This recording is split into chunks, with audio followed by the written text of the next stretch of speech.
And the Dutch oven is pretty full to the top with the soup. Do you think I should switch it to the pot and deep fry it in the Dutch oven, or like what would you do? So here's my strategy. If you look on the other camera, you can see what I'm doing here, and I'll review it for everybody. This is for boiling noodles. So I'm using the same Dutch oven you have for boiling my noodles.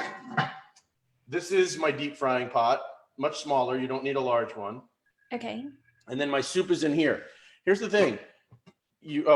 That's on this view. I've got a 4-quart or 6-quart all-clad. Gotcha. You're not going to need all the broth today. So you could take some out and just keep it in the fridge. Okay. I'm going to work on that while you do the intro. Thank you so much. No worries. Let me just check that we're live on all platforms. I'm feeling a little better today. Yesterday, I don't know, I was in a bit of a funk. I don't know if you guys noticed, but feeling much better today. Excited to be cooking. We're live on that Facebook page. We're live. I don't know how we find that one, but let's make sure YouTube is live. And Twitch. Yep, we're live. Okay. Oh, and I got to mute them. Where's the mute? There it is. Okay, so Khao Soi day 2. Just a quick recap for anybody who wasn't with us yesterday. Go watch the previous video because this makes no sense without that.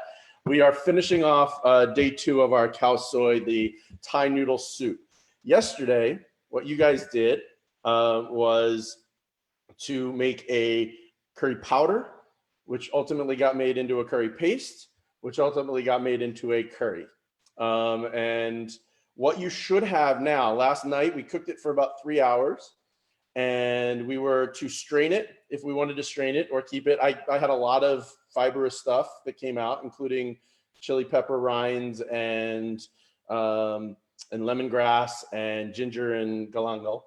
But what I have now is a beautiful, creamy, velvety, silky broth that smells divine. You can see it there. I can put it in the overhead so that we can also see. So yours should look like this. Got a couple little pools of fat on the top, but for the most part, velvety, silky, beautiful. I also picked over the chicken. So I've got all of the legs from the chicken picked over, pieced, and we'll ultimately be putting that in. I can put that in this camera as well. So this is what you should have as far as the chicken. These are the byproducts of what we made yesterday. Today, we're going to finish it off. We're going to do 2 different noodle preparations to start, and then we're going to heat everything up, chop up our accoutrements that go with it, and create our finished product. So what we're going to start with right away is our noodles. These are the wonton style noodles that you get in wonton soup. Super, super cheap in the Asian market. These were, this is half of the bag that I had, and it was $2.50. So what we're going to do is we're going to portion it out for fried and boiled. Same noodle. You can use different ones. You can use a rounder noodle if you wanted for one or the other, but I'm using both for the same. So first thing we want to do is get our oil on. So get a small to medium-sized pot, and you want to put about 3 inches of oil in it, and you're going to get it going to 350 degrees. If you look here, I've got a Insta-Read candy thermometer. You want one that goes up to at least 350, 400 degrees, because you're going to want to get this up to 350 for frying.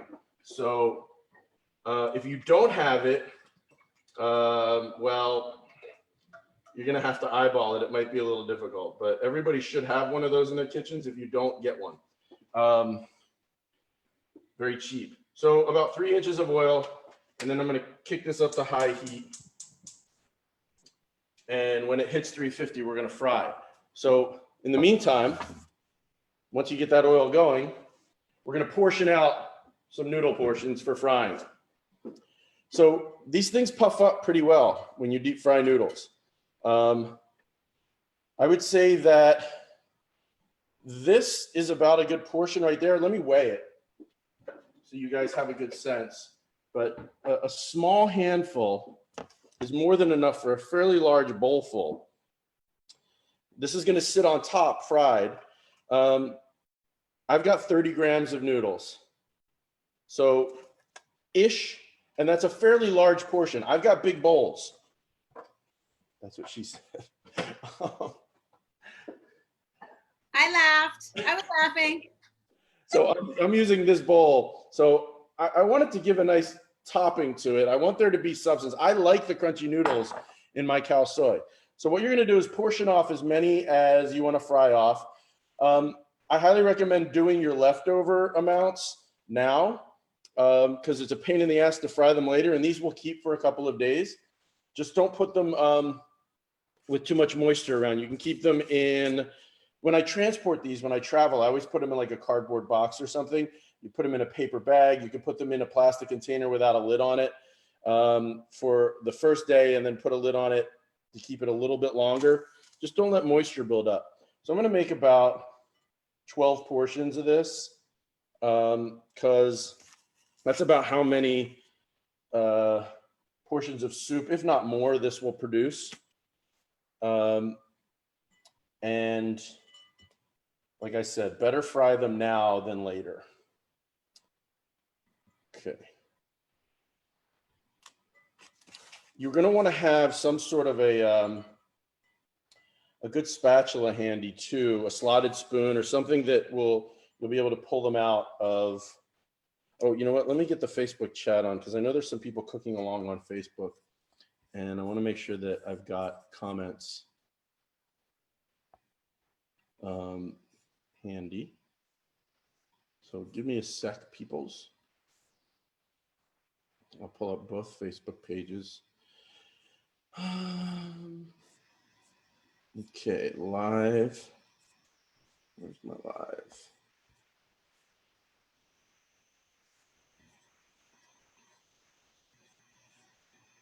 Here it is. Okay. Oh, and let me go back to me. Sorry. And mute. Okay. And open that.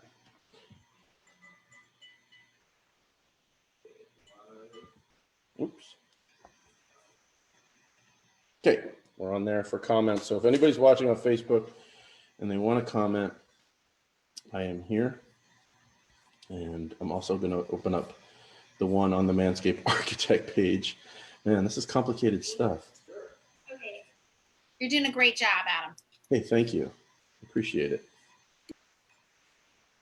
Okay, so chat here, chat there, chat everywhere. No chatty butt center in this time, though. That's my favorite chat. Okay, comments are out. Okay, so back to these noodles. And then what you're going to want to do is save a portion that you're going to boil. And once we get these portioned out, while we're waiting for the oil to heat up, we're going to boil some water. Just normal pasta pot full of water. And oopsies. Sorry, did you say like half the noodles for deep frying, or what percentage? Yeah, I mean, it's a matter of preference, but yeah, I mean, it's maybe it's more like 2/3 for the boiled, half-ish. It depends on how many portions you're going to make and eat now. Okay, cool. So like in a single serving, you might have half boiled, half. Exactly. So approximately the same size of this is going to be a portion of the boiled noodles. So I'm going to put a little bit more for boiling.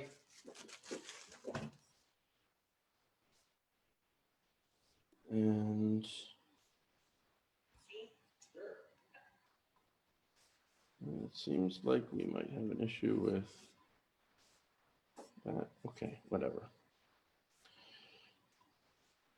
Okay, so back to this. Tired of dealing with technology. I need a producer. Anybody want to sign on as the live producer that will go back and forth between the cameras and the gallery view? You're more than welcome to take on that role. It is an unpaid gig, just like this is an unpaid gig for me. I do this for the joy of sharing. Though it's fascinating to me to explore the world of live streaming and what opportunities are out there. And you'll be surprised that on the YouTube page, there was a lot of, I've posted all the videos up with all the ingredients and everything. And there's been a lot of engagement sort of organically, people searching on YouTube and coming across the videos. I had like 800 impressions the first day that I got all the tag words in. It's pretty wild. And that resulted 800 impressions to like 70 views. So it's interesting to see how that stuff sort of works out. Okay, next I'm gonna fill up this pot with water and we're gonna get the boiling going for our wet noodles. And that's the unique part of this dish, is that it is wet noodles and crispy fried noodles on top. And I think that that's really a unique appeal. I don't know that I've had many dishes that have both versions of noodles. And to me, it's just kind of sexy. So I'm going to fill this pot up about a little more than halfway. I also have a colander in the sink that is going to be ready to catch the noodles when it's done. My oil is at 275, on its way to 350. You guys want to check yours, and then one at a time. I also have a tray with a wire rack that is here to catch the noodles when they're done. I put some paper towels on top because I find that the crispy noodles often get caught in the wire grid. So the oil will soak through first and then drip down. And look at Kay-Maz with her awesome wire rack. What a pro. So my little station over here is set up with noodles, wire rack. This is going to boil. This is going to fry. My overhead camera might get overheated as expected. We'll take it down and cool it off if that happens. So I'm always thinking about multitasking. I'm probably only going to fry off like 2 or 3 of the noodles, and you guys can finish them after we're done. So set yourselves up, and then you can turn down your oil. But the intention for me is to get you going. And we'll finish off 1 plate. But if you're doing it for multiple people, more than 1 or 2, you might have to take a little bit longer. I'm going to think ahead here a little bit. At the very, very finish, we're going to use this coconut cream, and I'm going to warm some up. So this is at the very end. This is one of the last things. And I have a little pot that I'm going to put my coconut cream in just to get it out of the way and be ready. So I'm taking my little coconut cream. You don't need much. And I'm going to get it in this pot so that when we're ready, I will have this fired up. And it only needs to get warmed. It doesn't have to get hot. Your broth is going to be hot. So the 2 things that we're going to warm up together are our broth and our coconut cream at the final stage.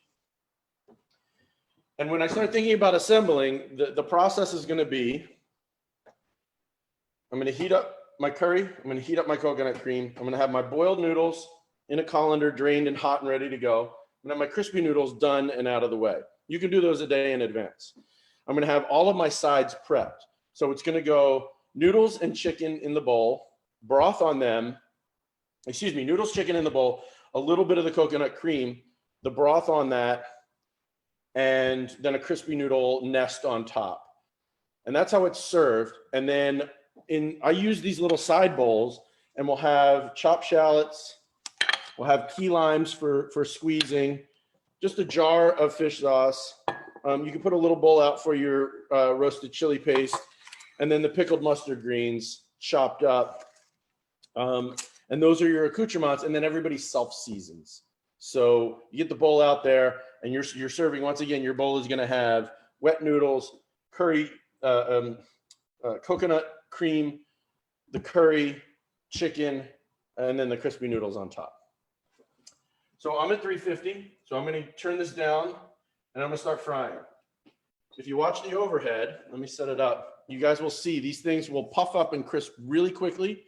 So, looks like my phone is already overheated. Let me do this. I'll let it cool down, and then I'll manually hold it there. But for the time being, we'll come back to here because it's hot over here. So I'm going to drop one in. I've got a little slotted spoon, and I'm also going to somewhat shape them. As they start to fry, I'm going to push them into a nest. Okay, and you see that's 3 seconds, 4 seconds, 5 seconds.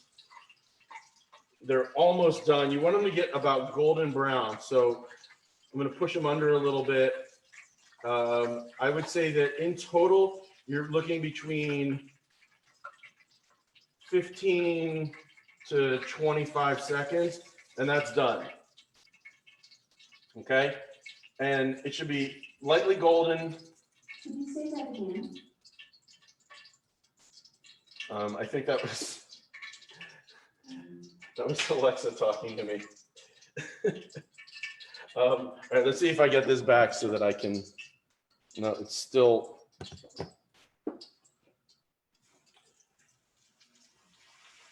You see, they puff up really quickly, and I'm just pushing them aside a little bit to get them into a nest. This is what one fried looks like. You guys want to see? Little craggly nest of fried noodles. And that's going to sit on top of your soup. They go super fast, so the second one is done. I'll do a couple more right now while you guys catch up. Let me see if this camera is back. Nope. Oh, here we go. Okay. So I'm going to pull it up on the other camera now.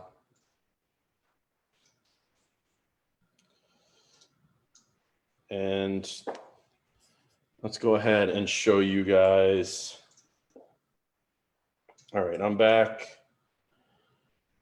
And okay. So I'm going to hold it back so you can see. I'm going to drop the noodle in. It puffs up really quickly. I give it a little push into a shape.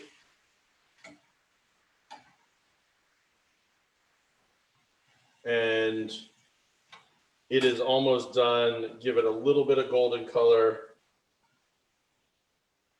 It almost stops sizzling too when it's done. It cooks the water out of the pasta pretty well. And then boom. Drain it, pull it. I'll do one more for you guys to see. In, puffs, shape it.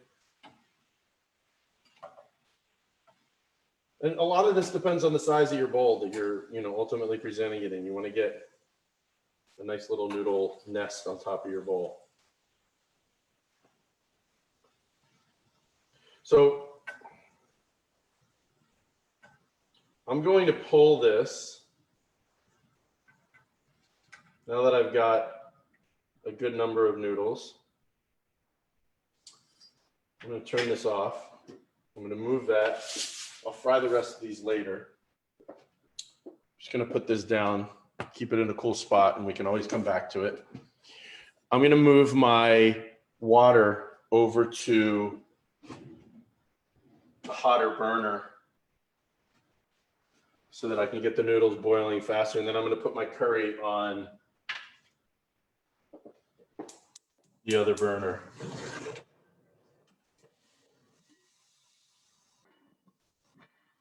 So I'm going to start heating up the curry. And I'm going to take the coconut cream and put it on a really, really low setting on the smallest burner on here.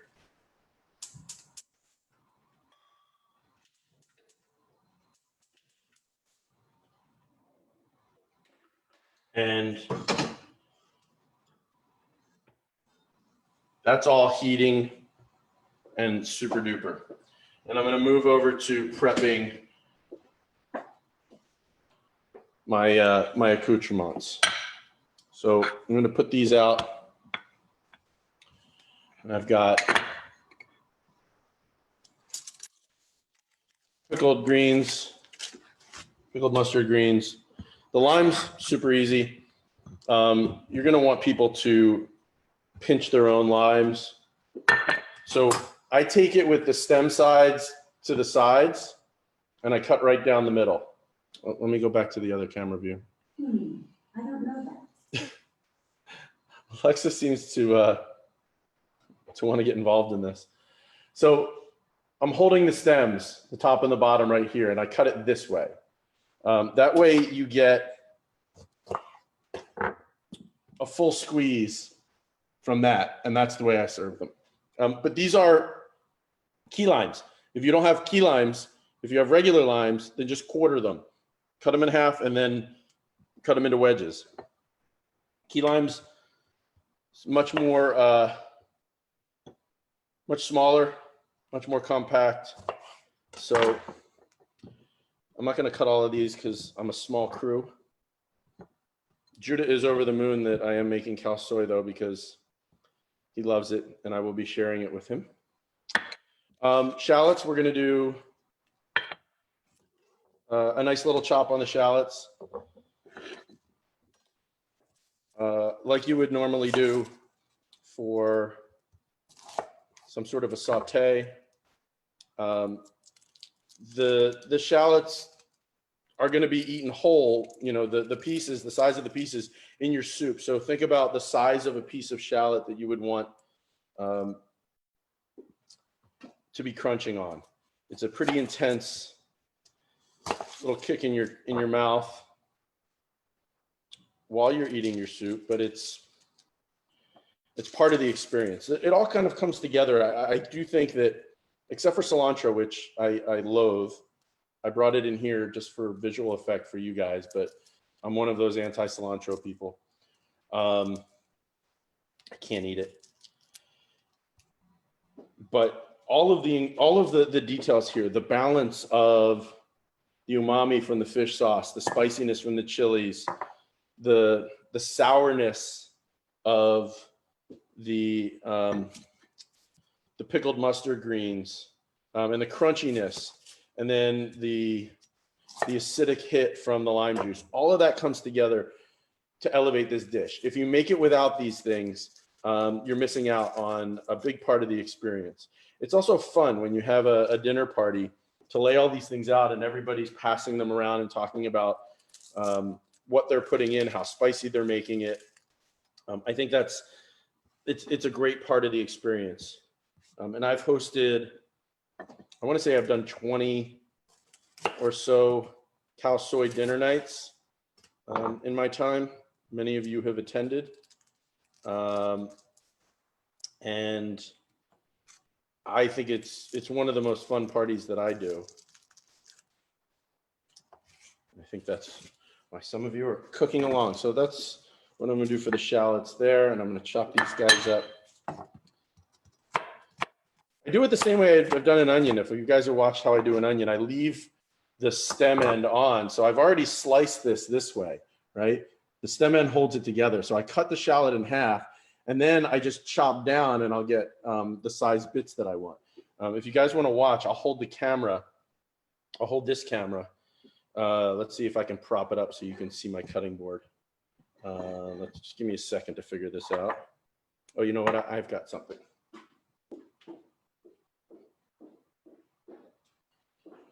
Okie dokie. So this will give you a cutting board view. Look at that. All right, so cutting board view. We're gonna give you a little shallot lesson here.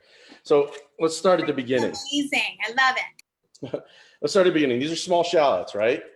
It's a little itty bitty shallot. So what I'm gonna do is I'm gonna cut the stem end off so that it lies flat for me, just like I do on an onion. Okay, so I've got that, and the tail is still hanging. Then I'm gonna have it with the tail, okay? So that what it does is it leaves an end where it's gonna hold together on this end. I'm gonna peel off one layer of skin, and these stick together. Okay, this one actually, lots of shallots will have two parts, two segments inside. That's not a problem. Okay, and then I'm gonna get rid of my skins. So back to this. Oops, my coconut cream is done, warm. Let me just stir it up a bit so that it doesn't stick.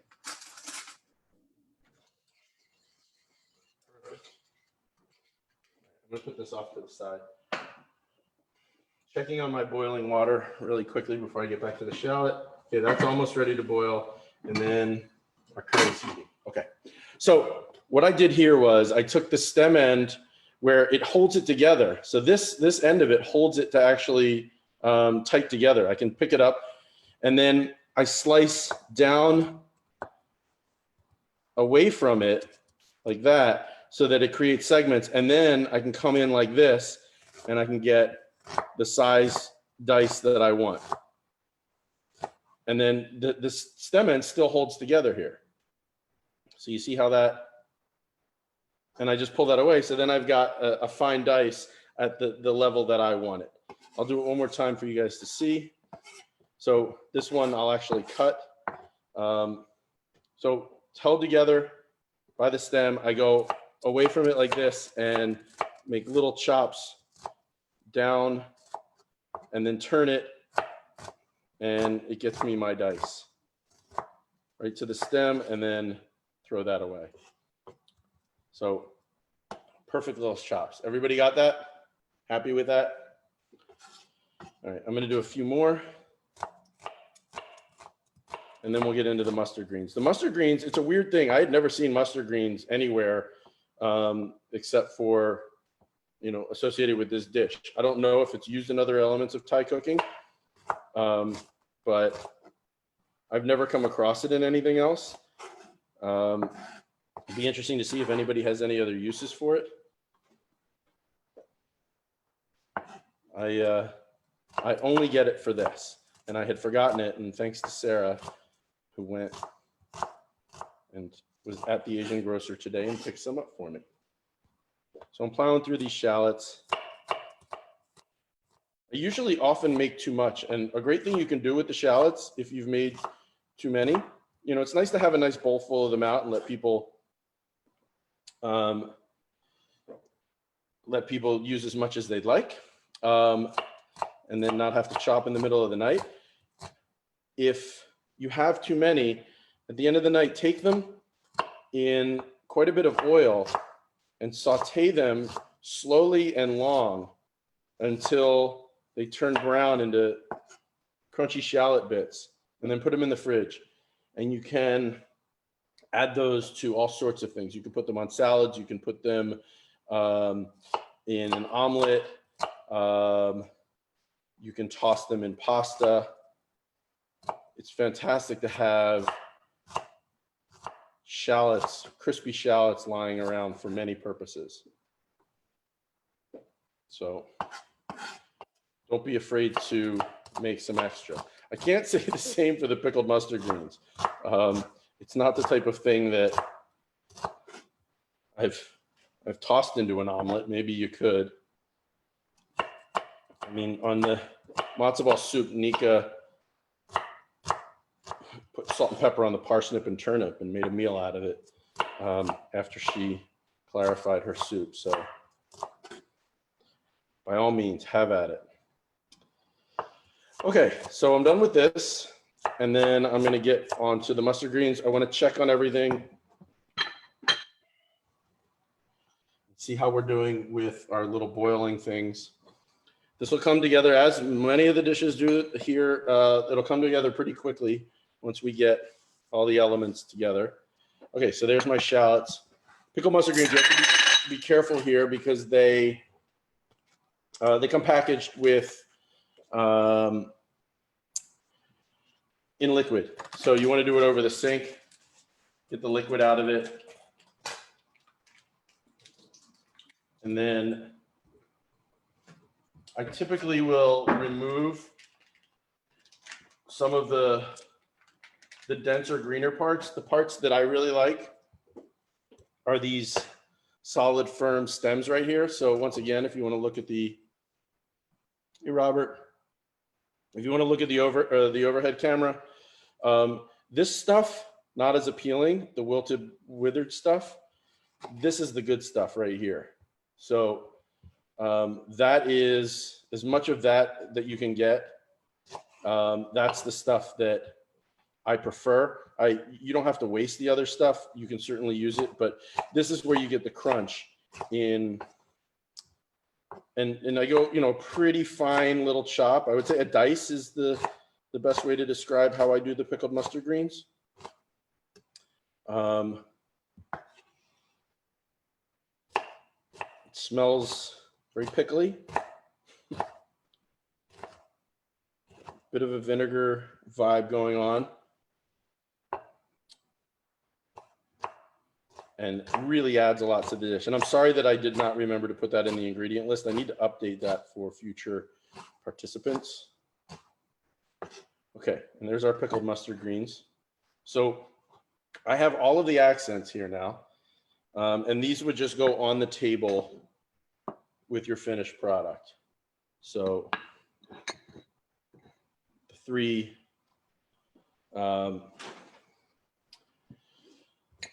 vegetables there, along with your cilantro, your roasted chili paste, and your fish sauce. So let's take a look at what's going on over here. I think I have some boiling happening. All right, water is boiling. So I'm gonna get the wet noodles going. I'm gonna move these crispy noodles out of the way. And I'm gonna drop the wet noodles in.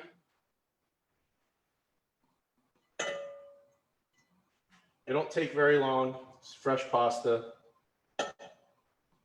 So have your colander handy, some tongs to toss them about.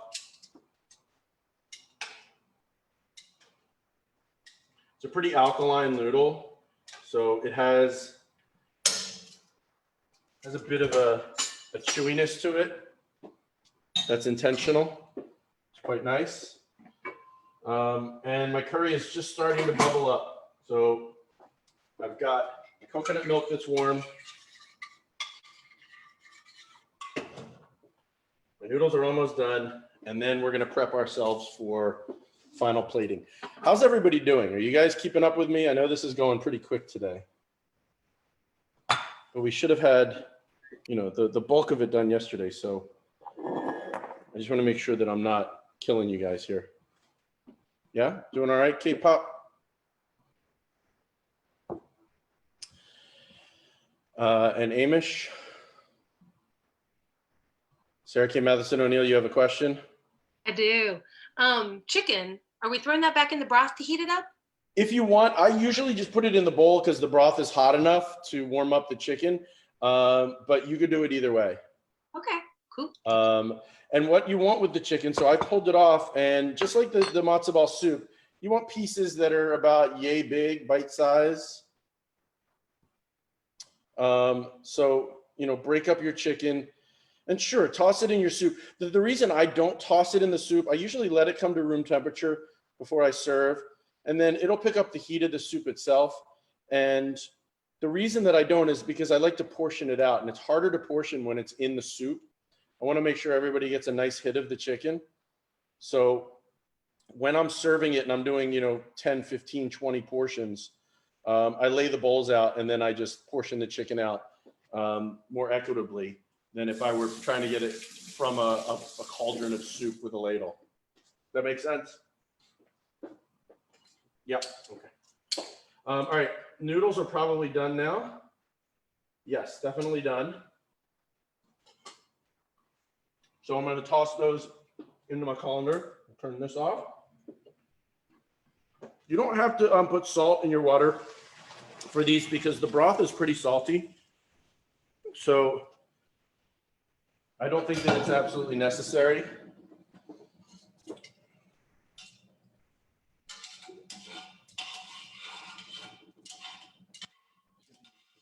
Stickers on the bottom here. Okay. So the last piece of the puzzle is my soup pot. I'm gonna take a ladle, stir it up. Oh yeah, she's bubbling. She is boiling.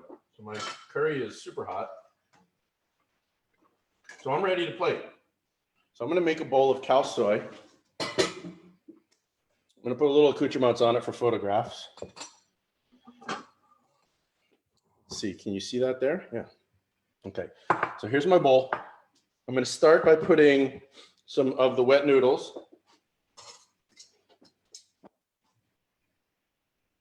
A little portion of wet noodles. You know, about like the same that you did of the crispy noodles. This is the portion of wet noodles. If anybody's interested. So just a small little hit. And then I'm gonna put some chicken. Oh, I'm sorry. First I'm gonna put some coconut cream. Just right on the noodles. You can see as I do it here, let me elevate this so you can get a better bird's eye view. There we go. And let's go into bowl view. Okay, so in the gallery view, you see I took a little bit of coconut cream, like a tablespoon, a little bit more, and I can mix it up into the noodles. Then I'm gonna put some chicken.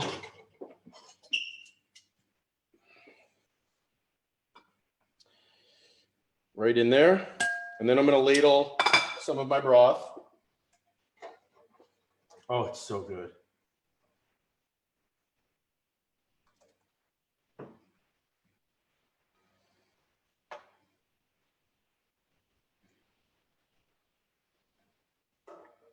A little bit more. Just want to cover everything. And then we're going to take our crispy noodle and create a little nest on top. Now, this is how I would serve it to somebody. And then it's on them to then squeeze in some lime. I'm just going to place it there for aesthetic. Sprinkle it with some mustard greens.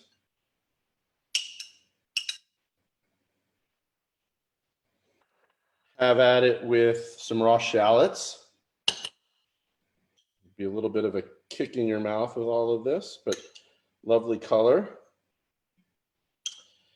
Douse it with some fish sauce.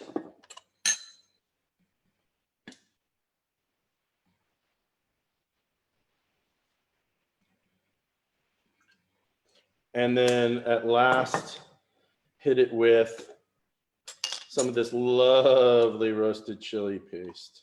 This stuff is so good.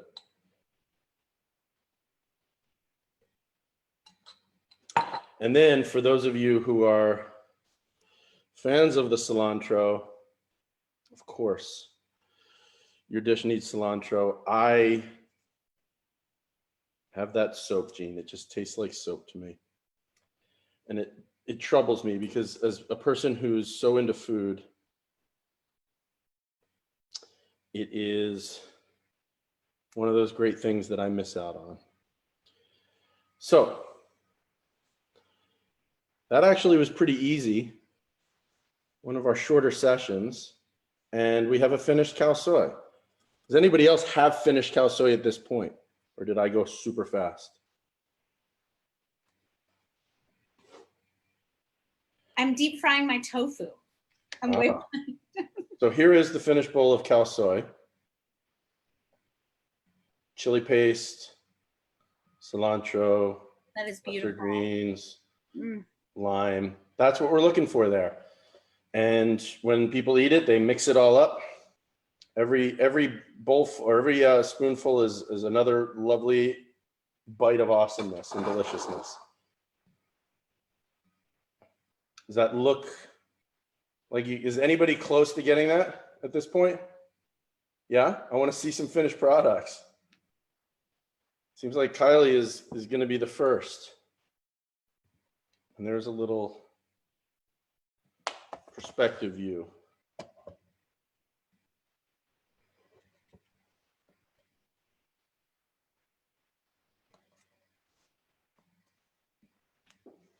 Hey, Adam, for the crunchy noodle, do you ever salt them? Salt them? Yeah, just Oh, a no. curiosity question. No.